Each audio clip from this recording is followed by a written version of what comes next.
사랑하는 영락교회 지체들에게 주 안에서 평화 인사를 전합니다. 오늘은 2023년 7월 18일 화요일입니다. 오늘의 묵상 본문은 예레미야 애가 3장 40절로 66절까지의 말씀입니다. 오늘 본문 말씀 40절부터의 말씀은 이렇게 시작합니다. 우리가 스스로 우리의 행위들을 조사하고 여호와께로 돌아가자. 여호와께로 돌아가자라고 하는 이제 이 고백은 예레미야서 전체, 예레미야 선지자의 가장 중요한 핵심적인 중심이죠. 회개입니다. 돌이키자라는 주님의 진노와 그 가운데 주님께 돌이켜야 된다라고 하는 주님의 진노, 주님의 기도를 듣지 않으시고 주님이 그 진노의 중심에 서 계시는데 그럼에도 불구하고 누가 이때 주님께 돌아갈 수 있다고 상상이나 하겠습니까?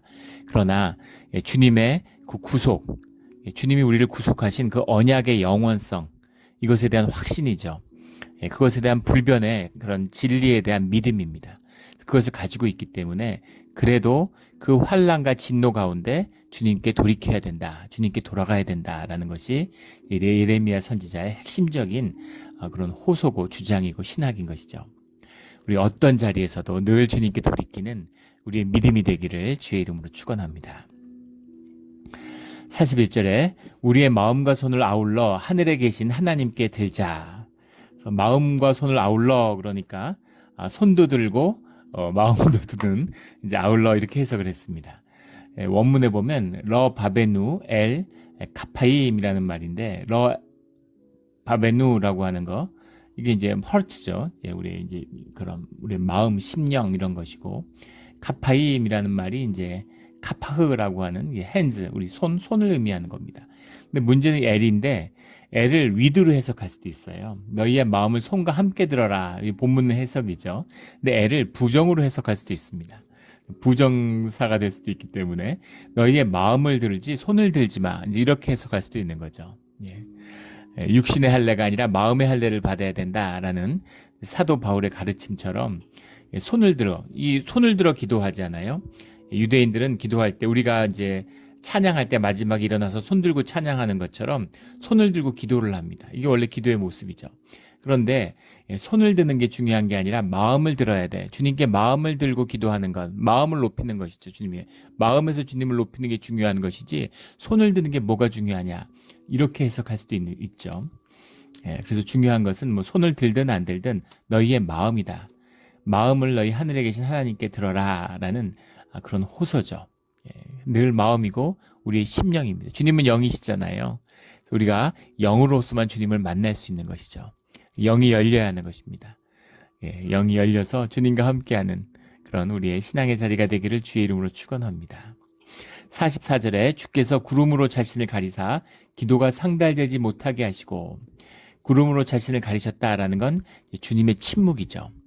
우리가 하는 모든 기도를 주님이 들으실 겁니다. 그런데 주님이 침묵하시기 때문에 우리의 기도에 반응하지 않으시기 때문에 주님이 말씀하지 않으시기 때문에 주님의 침묵 가운데 우리의 기도가 상달되는지 안 되는지 부부싸움을 했어요. 그래가지고 서로 이제 침묵하는 겁니다. 말을 안 하는 거죠. 말을 계속 하는 거죠. 어떻게든 화해해 보려고 해명해 보려고 이렇게 저렇게 막 얘기를 하는데 와이프가 답을 안 해요. 아무 말을 안 하는 겁니다. 그럼 얘기를 들은 건지 안 들은 건지 뭐 기분이 나쁜 건지 좋은 건지 화내는 것보다 아무 말 안 할 때가 제일 답답하고 제일 힘든 거잖아요. 침묵이 최고의 보복이라는 얘기가 있죠. 무관심이 분노나 진노보다 더 무섭다 이런 얘기가 있지 않습니까? 그런 것처럼 침묵하시는 주님이 침묵하시니까 죽을 맛인 거죠. 신앙생활하면서 이런 경험을 해보셨을 거예요. 정말 옴짝달싹 못하고 우겨싸움을 당하는 것 같은 환난과 고난이 있어도 주님이 말씀하시면 어렵지 않습니다. 내가 힘들어도 주님이 알아주시면 그러면 눈 녹듯이 풀리죠. 우리 심령의 비밀입니다. 창조주 하나님의 비밀이죠. 그런데 주님이 침묵하세요. 그래서 이게 벌인지 뭔지 훈련인지 연단인지 주님의 뜻이 무엇인지 이게 언제 끝나는지 어디까지 가는 건지 왜 이런 게 있어야 되는 건지 알 수가 없는 것이죠. 그 침묵이 고통스러운 것입니다. 주님의 침묵이죠. 그런데 우리가 신앙생활을 하면서 주님이 침묵을 때때로 경험하게 됩니다. 근데 늘 뭐 주님께 의지한다고 하는데 뭐 하나에서 열까지 주님께 의지하는 그럴 때도 있죠. 그런 인도함을 받을 때도 있습니다. 그러나 우리가 장성한 분량으로 믿음의 사람으로 자라가는 것이잖아요. 예. 유치원생이라고 해보세요. 뭐 하나하나 신발은 이렇게 벗어내야 돼. 밥을 먹을 때는 꼭꼭 씹고 입에 음식 가지고 말하지 마. 뭐 이렇게 얘기를 계속 하잖아요. 밥 먹고 누워 있으면 안 돼. 이렇게 계속 얘기를 해주죠, 엄마가. 그러나 고등학생이 됐는데 입에 음식 넣고 얘기하면 안 돼. 이렇게 얘기하지 않죠. 예. 고등학생이 되면 알아서 해야 되는 거죠. 유치원 때는 손 꼭 잡고 교실까지 넣어주잖아요. 고등학생은 스스로 알아서 학교에 가야 되는 겁니다. 예. 대학생이 됐다 더 말할 것이 없겠죠. 그런 거죠. 그래서 믿음이 자라가는 거예요. 믿음이 자라갈 때 그럴 때 주님의 침묵을 주기적으로 경험하는 겁니다. 주님의 침묵이 꼭 주님의 외면이나 주님의 징벌이 아니라는 말이죠. 그 침묵을 통해서 우리를 성장시키게 되고 우리 고독할 때 그 어둠 속에서 우리의 심령이 자라나는 겁니다. 그것이 우리 심령의 광야의 길이죠.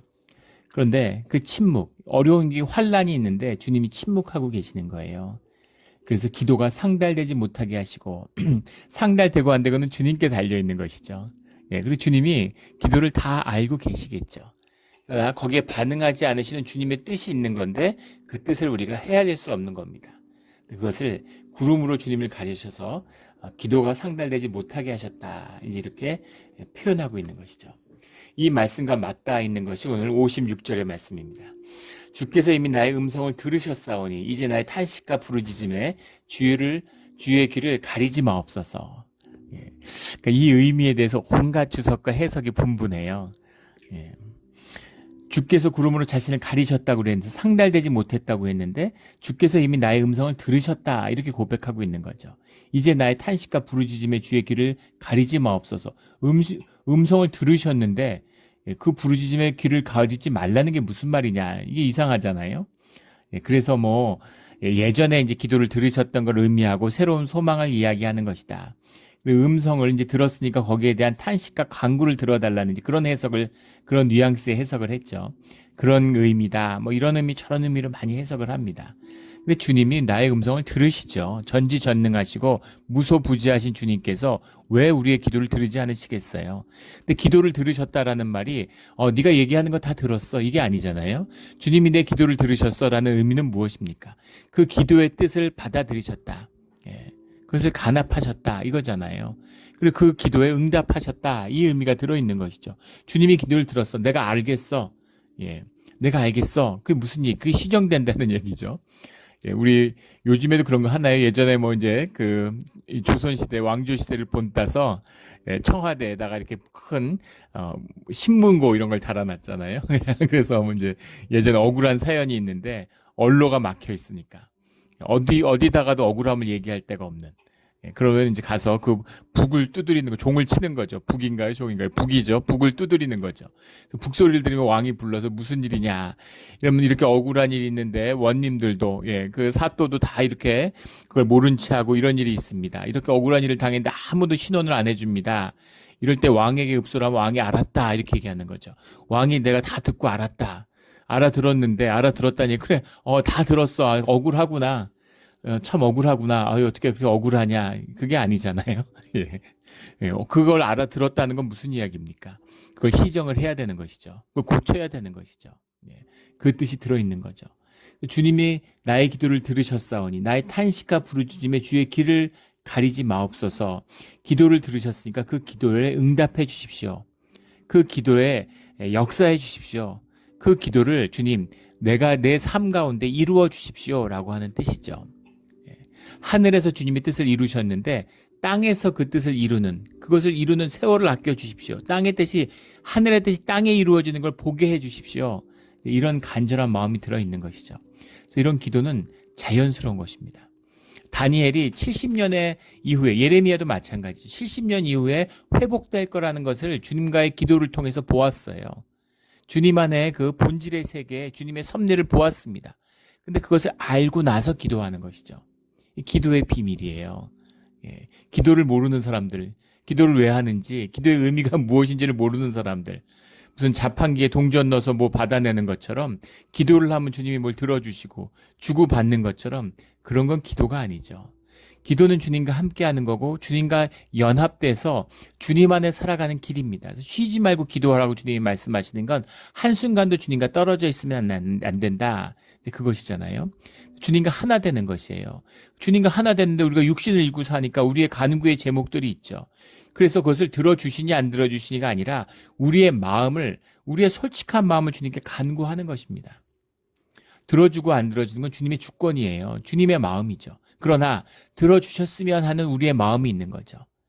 근데 예수님의 고백처럼 내 뜻대로 하지 마시고 주의 뜻대로 이루어 주십시오. 주님, 나는 이렇게 원하는데, 나는 이렇게 원하는데 그것이 최선이 아님을 제가 압니다. 최선은 주님이 하시는 게 최선이고 주님만이 다 아시니까 주님의 뜻대로 이루는 것이 최선임을 제가 믿기 때문에 주님의 뜻대로 이루어 주십시오라고 기도하는 것이죠. 기도는 하는 것입니다. 그런데 주님이 내 기도를 들으시니 내 탄식과 간구에 대해서, 내 탄식과 간구와 부르짖음에 대해서 주님, 그 내용을 주님 들어주십시오라는 거죠.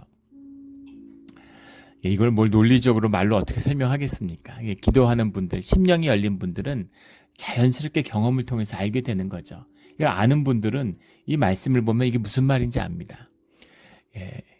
근데 왜 앞에는 안 듣는다 그러고 뒤에는 들었다 그러고 또 들었다 그러는데 또 무슨 기도를 하고 이게 도대체 무슨 말이냐. 이걸 머리로 이해하려고 그러면 이게 정말 말도 안 되는 소리인 거죠. 본질의 이야기. 본질의 이야기지만 현상의 언어를 가지고 설명하니까, 그러니까 이제 그 말로서는 이해된다고 해도 이해도 아니고 이해될 수도 없는 것이죠. 그래서 이 마음이 통하고 심령으로 주님을 만난 자들이 이 말씀을 통해서 주님의 위로를 받는 것입니다. 이런 성경을 깨우쳐지는 우리의 심령이 되기를 주의 이름으로 축원합니다.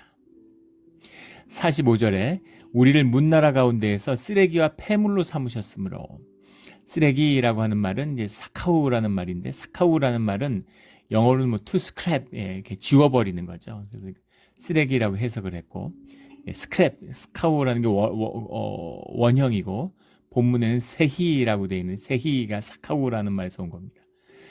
세희라는 말이고, 폐물로 삼으셨다. 폐물이라고 하는 말은 우마오스라는 말인데, 우마오스라는 건 이제 영어로 하면 뭐 to refuse, 거절하다 이런 말입니다. 계속 거절당하는 것. 그러니까 사람들이 다 거리를 두고 다 이렇게 가까이 하지 않는, 우리 뭐 폐물이라고 하고 퇴물이라고도 하죠. 상대 안 하는 거죠. 너는 이제 필요 없어 이렇게. 아무도 유다와 상대하지 않고, 유다와 망해서 노예로 끌려가는데 누가 상대하겠습니까? 또 괜히 유다랑 얽혔다가 무슨 일이 있을지 모르니까 그런 신세가 됐습니다. 문나라 가운데 폐물이 됐습니다. 이런 고백입니다. 46절에 우리 모든 원수들이 우리를 향하여 그들의 입을 크게 벌렸나이다. 크게라는 말은 없고,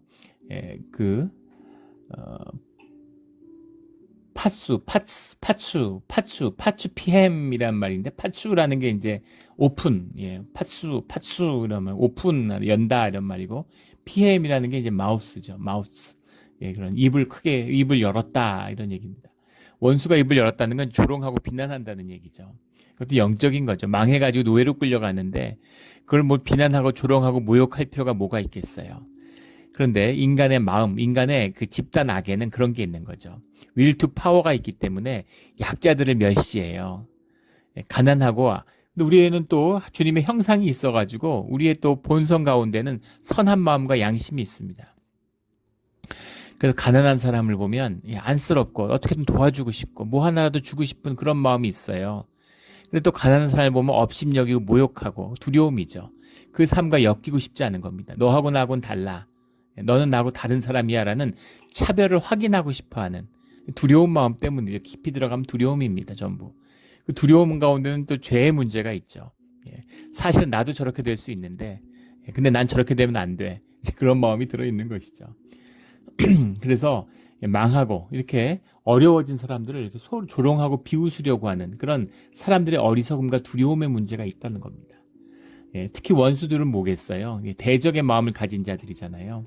그러니까 그걸 조롱하고 모욕하는 것, 그런 것으로서 하나님과 이간질을 하는 그런 역할들을 하는 것이죠. 47절에 두려움과 함정, 파멸과 멸망이 우리에게 임하였도다. 두려움과 함정, 파멸과 멸망이 우리에게 임하였도다. 재밌는 것은 두려움과 함정이라는 말은 두려움은 파하드라는 말이고 함정이라는 건 이제 덫이죠. 이렇게 동물 같은 걸 잡을 때 오는 덫인데 파샤트라는 말입니다. 파하드, 파샤트 이렇게 돼 있고 파멸과 멸망이라는 말인데 파멸은 하셰트라는 것이고 멸망이라는 건 이제 하셰베르, 하셰베르라는 말인데 하셰트, 하셰베르, 파하드, 파샤트 이걸로 이제 이걸 뭐라 그럽니까? 영어에서는 알리테리움이라고 그러나요? 알리테리움, 알리테이션 뭐 이런 말이 있죠. 그 우리말로는 두음법이라고 그러죠. 시에서 초음을 잡는 거예요. 이렇게 읽을 때 이렇게 부드럽게 넘어가기 위해서 간장공장, 공장장이 뭐 이런 것처럼 비슷비슷한 이런 표현을 이렇게 시적인 운율을 따라서 만드는 두음법이라고 하죠. 두음법입니다. 그래서 이제 두려움과 함정, 파멸과 멸망을 이렇게 의문을 맞춘 것이죠. 그래서 이것을 이제 사실은 이게 노래잖아요. 애가잖아요. 라멘테이션스라고 하는. 이거 애가라고 했는데 이게 노래죠. 노래를 이렇게 슬픔의 노래를 부르는 겁니다. 그래서 이제 선율에 맞게 만들어진 우리는 지금 가사를 읽고 있는 것이지만 이게 노래다라는 것을 이제 느낄 수 있는 그런 부분입니다. 48절에 딸 내 백성의 파멸로 말미암아 내 눈에서 눈물이 시내처럼 흐르는도다. 49절에 내 눈에 흐르는 눈물이 그치지 아니하고 쉬지 아니하며 딸 내 백성이다. 그러니까 예레미야의 마음이죠. 주님의 마음과 하나 된 것처럼 이 유다의 아픔을 내 아픔으로 품었기 때문에 중보자의 마음입니다. 그 마음을 그대로 내 마음에 품었기 때문에 내 백성이다. 내 딸이다. 옛날에 한 크리스찬이 지방 자치단체장이 됐는데 자기의 그 시를 주님께 이렇게 바치는 기도를 올렸는데 교회에서 그게 이제 소문이 나가지고 이제 교회 안 다니는 사람들 그걸 모르는 사람들이 저 뭐냐 도대체 시장이 시가 지 거냐 왜 지 것도 아닌 걸 지가 바치냐 근데 뭐 하나님한테 바쳤다고 해서 무슨 근데 이제 모르는 사람들 신앙이 없는 분들 전혀 이제 그런 걸 기독교를 모르는 사람들은 이제 그런 식으로 분노하고 오해할 수도 있겠죠. 단순한 모해가 아니라 사실은 이제 이간질과의 영이 있는 거죠. 대적의 영이 있는 겁니다. 뭐 사실 누가 뭐 그렇게 시장의 신앙생활에 관심이 있겠어요. 주님의 통치에 넘겨든다는 건 하나님 나라가 임해서 하나님의 통치 가운데 평강이 임하기를 원하는 거죠. 화목이 임하기를 원하는 거죠. 주님의 복이 임하기를 원하는 것이죠. 그런데 그것을 사실은 시가 뭐 어떻게 어떤 그 지자체장이 소유해요. 그러니까 그런 오운하는 그런 의미가 아니잖아요. 그런데 그 통치를 위임받았다는 거죠. 그래서 내 나라고 내 땅이다. 이런 마음으로 받는 것입니다. 다 주님의 것이지만 심지어 내가 등기하고 내가 돈 줘서 번 집도 주님의 집으로 올려드리는 거죠. 주님의 통치로 주님의 것으로. 그럴 때 이제 주님의 임재와 주님의 통치가 그 자리에 임하는 거죠. 그래서 그 중보자라는 것은 바로 하나님의 마음을 품었는데 이 세상의 아픔을 자기 것으로 품는 겁니다. 주님이 통치가 임하니까 그 임재 가운데서 그 아픔을 주님이 다루시고 가져가시는 거죠. 이 치유와 중보의 비밀이죠. 예레미야가 아파하는 거예요. 유다를 마음에 품고서 아파하는 겁니다. 선교사님들이 그 나라, 자기가 맡은 그 나라를 마음에 품어서 그 아픔을 내가 아파하는 것이죠. 그런 아픔, 딸 내 백성의 파멸로 내 눈물이 시내처럼 흐른다. 내 눈에 흐르는 눈물이 그치지 않는다라고 하는 이 통곡의 아픔, 애통한 아픔, 그 아픔을 호소하고 있는 거죠. 근데 중요한 것은 언제까지 눈물을 흘리고 언제까지 아파하느냐. 50절에 여호와께서 하늘에서 살피시고 돌아보실 때까지니라. 주님이 돌아보시고 주님이 풀어주실 때까지 그때까지 계속 아프고 계속 기도하고 그것이 치유될 때까지 기도한다는 것이죠. 이 중보자의 마음이죠. 우리 그 인디안 기우제라는 말이 있죠. 인디안 기우제처럼 한다. 인디안들이 기우제를 지내면 비가 꼭 오는 겁니다. 비가 오는 걸 바라서 지내는 제사가 기우제잖아요. 인디안 기우제의 명성은 능력은 인디안 기우제가 지내지면 꼭 비가 오는 것이죠. 100%라는 거예요. 인디안 기우제의 비밀은 무엇이냐? 비가 올 때까지 하는 거죠. 기우제가 열리면 비가 올 때까지 끝이지 않고 계속 하는 거예요. 그러니까 100%인 거죠. 좋은 비유인지 모르겠지만 이것이 기도의 비밀입니다. 주님이 들어주실 때까지 하는 거예요. 주님이 들어주실 때까지 합니다. 인간의 부모도 좋은 걸 줄 줄 알거늘 하늘의 부모, 하늘의 아버지 어떻겠느냐라고 주님이 말씀하시는 것처럼 예. 간구하는 그 기도의 제목을 주님이 들어주시는 거죠. 그래서 주님이 돌아보실 때까지 기도한다는 겁니다. 우리 마음의 상한과 심령 가운데 주님이 돌아보실 때까지 기도하는 우리의 기도의 자리가 되기를 주의 이름으로 축원합니다. 그런 기도의 제목들 10년, 20년 기도했는데 주님이 안 들어주세요. 예, 주님이 들어주셨는지도 모르지만 현실 우리 현상 세계에서 변화가 없으니까 그러니까 낙심하게 되고 이 기도는 아닌가? 잘못 기도를 드렸나? 아니면 이 기도에 관심이 없나? 주님이? 아니면 내 기도 자체에 관심이 없으신 건가? 이런 낙심하는 마음이 생기죠. 그게 아니고 더 힘을 내서 주님이 들어주실 때까지 기도한다는 겁니다. 그 주님의 때에 주님이 들어주시는 거죠. 제가 주님을 영접한 게 한 25년 됐는데 주님을 늦게 만났죠. 그 주님을 만나니까 너무 좋았어요. 신앙을 얻고 나니까 얼마나 참 감사하고 기쁜지. 그래서 가족을 위해서 열심히 기도했습니다. 가족들이 주님을 영접하게 해달라고. 근데 정말 10년을 매일 무릎 꿇고 기도해도 응답이 없고 점점 더 멀어지는 내가 살아서는 절대 교회에 아무도 안 나올 것 같은 그런 느낌을 받았습니다. 그런데 지금 이제 20여 년이 지나고 나서도 지금 보면은 다 교회에 나가고 또 세례를 받고 부모님이 또 아버지도 세례를 받고 돌아가시고 참 감사하죠. 주님만이 하시는 길이구나. 주님의 방법, 주님의 때가 있구나 하는 것을 또 그것이 최선이구나라는 것을 알게 됩니다. 그래서 그 믿음으로 주님이 주님의 일을 이루어 가고 계시겠구나. 내 기도를 이루어 가고 계시는구나. 하늘의 뜻이 땅에 이루어지고 있구나라는 걸 믿고 기도하는 것이죠. 그렇게 믿고 기도하는 우리 모두가 되기를 주의 이름으로 축원합니다. 52절에 나의 원수들이 이유 없이 나를 새처럼 사냥하는도다. 53절에 그들이 내 생명을 끊으려고 나를 구덩이에 넣고 그 위로 돌을 던지며 그 예레미야 38장에 나오는 이야기가 생각나죠. 시드기야 왕 때 구덩이에 던져져서 죽을 뻔했어요. 이유 없이라는 것처럼 원수들이 미워하는 것입니다. 그래서 원수들의 일은 주의 자녀를 미워하는 거예요. 그래서 원수들을 미워할 것도 없는 것이죠. 원수들은 원수들의 일을 하는 겁니다. 그런데 원수들에게 초점을 맞추면 안 되고 주님께 초점을 맞춰야 되는 거죠.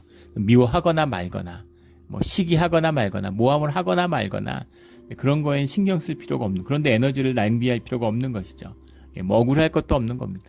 주님을 믿고 주님이 갚아주시라고 얘기하고 주님과 관계하는 것이죠. 그런 것입니다. 주님의 일이죠. 54절에 물이 내 머리 위로 넘치니 내가 스스로 이르기를 이제는 멸절되었도다 하도다.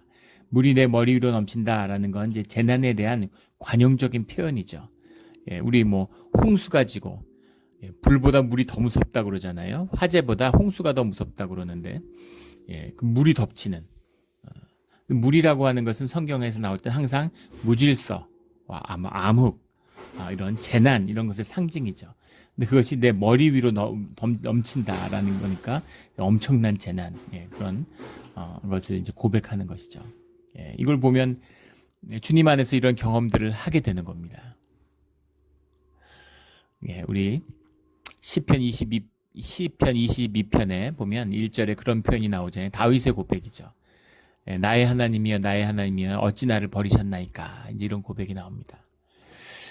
또 예수님도 십자가에서 주님 왜 나를 버리셨나이까, 그런 고백들을 드리는 거죠. 주님이 이제 다윗을 버리신 적이 없죠. 구속의 약속은 영원한 것입니다. 또 그리스도의 구속의 그 섭리의 구속사의 섭리도 계속 이어지고 있는 것이죠. 마치 이제 구약의 그 대물림, 고엘 제도처럼 상속자, 유업자를 계속 남기는 그런 주님의 은혜와 역사가 계속되고 있죠. 근데 우리의 삶의 어느 순간에는 주님이 나를 버리신 것 같은, 주님 왜 나를 버리셨습니까? 라고 하는 그런 고백이 나오는 거죠. 아마 신앙생활 하면서 이런 고백이 터져 나오실 때가 있었을 겁니다. 그 지금이 그런 고백인 때인 분도 있을 거예요. 그러나 그 고백도 주 안에서 주님께 하는 것입니다. 주님께 나의 솔직한 마음, 진실한 마음을 주님께 아뢰는 것이죠. 이것이 우리의 기도고 우리의 신앙의 자리입니다. 이런 깊은 아픔 가운데서 믿음의 삶의 반전의 역사를 이루어내는 그런 우리의 신앙의 길이 되기를 주의 이름으로 축원합니다. 55절에 여호와여 내가 심히 깊은 구덩이에서 주의 이름을 불렀나이다. 예레미야에가는 다 이게 내용이 너무 무거워요. 욥기하고 예레미야에가 이런 건 참 이렇게 강해를 하는 게 꺼려지는 마음이 있습니다.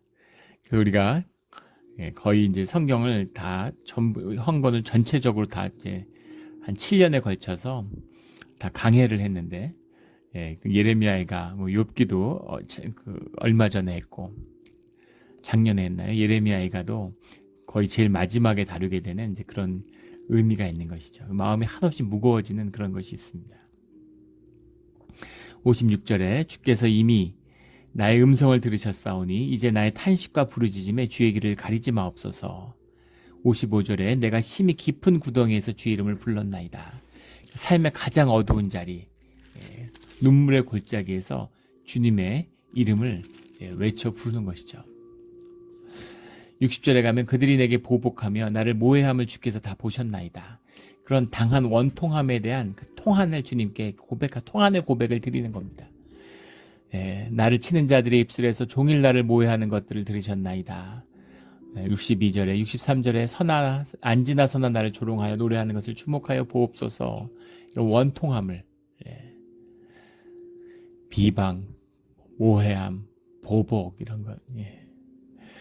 65절에 그들에게 거만한 마음을 주시고 그들에게 저주를 내리소서. 그들에게 거만한 마음을 주시고 이렇게 되어 있는데 티텐, 라햄, 메기나트, 레브라는 말입니다. 티텐이라는 게 기부, 준다 이런 말이고 라햄이 근데 그들에게 댐이죠. 영어로 기부댐 그런 거죠. 메기나트라는 것이 이제 무슨 영어로 하면 veiled, 커버링 이런 겁니다. 덮어져 있는, 커버되어 있는. 레브라고 하는 게 이제 하트, 심장이죠. 그러니까 마인드, 이너 하트 이런 식으로 해석하는데 그들에게 거만한 마음을 주셨다고. 거만한 마음도 나쁘지 않은 해석인데 다친 마음, 그런 우리의 에고죠. 영이 다친 거예요. 영이 닥치면 우리의 육이 우리의 삶의 중심이 되죠. 그러면 우리의 이제 의식이 남는 겁니다. 의식이 삶의 중심이 돼요. 물론 크게 보면 항상 의식이 삶의 중심이지만 내가 의식하는 나라고 의식하는 나, 에고죠. 거짓 내가 나의 중심이 돼서 살아가는 그런 의식의 삶을 살게 된다는 겁니다. 에고의 삶을 살게 된다란 에고가 자리를 잡으면 그거보다 교만하고 거만한 것은 없죠. 오만해집니다, 사람이. 내가 주인이잖아요. 내 속에서 내가 왕이고 내가 다 판단하고 마음에 드는 게 아무것도 없죠. 하나님이 하는 일도 마음에 안 들죠. 내가 신이면 이렇게 할 텐데 이렇게 되는 거죠. 그런 거만함, 오만함, 하나님이 제일 싫어하는 마음이고 주님과 떨어져 있는 마음이고 대적의 마음입니다. 근데 그런 마음을 영이 열리면 혹시 회개할까봐 니느웨에 가기를 꺼리는 이 아수르가 회개할까봐 두려워하는 욥의 마음처럼 그런 거죠. 거만한 마음을 주시고 그들에게 저주를 내리소서. 66절에 여호와의 하늘 아래서 멸하소서. 중보자고 기도하는 사람이 어떻게 선지자가 저주를 내리고 멸하라고 기도할까? 다윗도 이런 기도를 올리죠. 이것이 진실한 기도입니다. 거짓된 기도를 하면 안 돼요. 우리 예전에 섬기던 교회에서 신방을 갔는데 굉장히 비즈니스로 어려움을 겪고 있는 집사님이었습니다. 같이 기도를 해야 되는데 집사님이 기도를 하는데 하나님의 뜻과 유창한 기도를 하세요. 선교사님들을 위한 기도와 이런 그래서 그렇게 기도하지 마시고 하루에 손님을 100명을 꼭 오게 해달라. 매출을 얼마 나게 해달라. 이렇게 기도를 드리시라고 그렇게 말씀을 드렸습니다. 내 필요, 살아계신 하나님이 나의 필요를 간절하게 주님께 호소하라고. 주님은 우리에게 진실을 구하는 거지 무슨 멋들어진 무슨 종교의 그런 걸 구하시는 주님이 제일 싫어하는 겁니다. 주님은 죄인과 함께하지만 거짓과 함께하지 않으세요. 그래서 주님이 종교인을 제일 싫어하시잖아요. 다른 거짓은 돌이킬 수 있습니다. 근데 종교의 거짓, 하나님의 이름으로 신앙을 거짓말로 하고 종교의 거짓을 쌓는 자들은 하나님이 연자맷돌을 목에 거는 것이 나을 거라고 그렇게까지 말씀하셨죠. 저도 목사지만 종교인들, 제일 위험한, 신앙에서 제일 위험한 자리에 있는 사람들이죠. 진실되고 또 진실해야 되는 것입니다. 어렵죠. 수치가 있어요. 부끄러움이 있습니다. 감추고 싶고 숨기고 싶어요. 나뭇잎 치마로 감추고 싶잖아요.